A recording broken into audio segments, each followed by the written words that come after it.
दिपेन्द्र सिंह ऐरी अनि अनिल शाह बिना नै यो पालि चल्दैछ जय ट्रफी जुन 2025-2026 को जय ट्रफी रहेको छ। यसमा चाहिँ के हुँदैछ भन्दाखेरि चारवटा टिम सम्मिलित छन्, जसमा चाहिँ त्रिभुवन आर्मी क्लब रहेको छ, जसलाई क्याप्टेन्सी गर्दै हुनुहुन्छ विनोद भण्डारी। त्यस्तै अर्को टिम रहेको छ नेपाल पुलिस क्लब।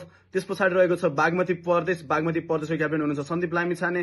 त्यस्तै गरी नेपाल एपीएफ भनौँ अथवा चाहिँ एपीएफ आर्म पुलिस फोर्सको क्याप्टेन हुनुहुन्छ रोहित कुमार पौडेल र नेपाल पुलिस क्लबको चाहिँ क्याप्टेन हुनुहुन्छ आरिफ शेख क्याप्टेन्सी हुनुको पछाडि चाहिँ के छ भन्दाखेरि योभन्दा अघिल्लो पालि नेपाल पुलिस क्लबको क्याप्टेन्सी हुन्छ दिपेन्द्र सिंह ऐरी। तर दिपेन्द्र सिंह ऐरीले यहाँभन्दा अघिल्लो पालि चाहिँ आईएल टी20 इन्टरनेसनल लिग टी20 खेल्नको लागि चाहिँ के गर्नुभएको थियो भन्दाखेरि नेपाल पुलिस क्लब छोड्नु भएको थियो। त्यही भएर यो पालि हुन्छ नि दिपेन्द्र सिंह ऐरीले नेपाल पुलिस क्लब छोडेको भएर चाहिँ आरिफ शेखले क्याप्टेन्सी गर्दै हुनुहुन्छ। सँगसँगै अनिल कुमार शाह चाहिँ इन्जर्ड भएको कारणले जुन एनपीएलमा हामीले देखिरहेको थियौँ, एनपीएलमा उहाँ इन्जर्ड भएको कारणले अझै पनि रिकभर नभइसकेको कारणले गर्दाखेरि चाहिँ उहाँ के गर्नु भएको छैन, यो पालि पनि जय ट्रफी खेल्नु भएको छैन। तपाईहरुलाई जय ट्रफी चाहिँ के छ भन्दाखेरि नेपालले आफै आयोजना गरेको हुन्छ नि, नेपालमा हुनेवाला मल्टी डे रेड बल क्रिकेट हुन्छ नि, अनि के गरिन्छ जय ट्रफीमा खेल्ने गरिन्छ।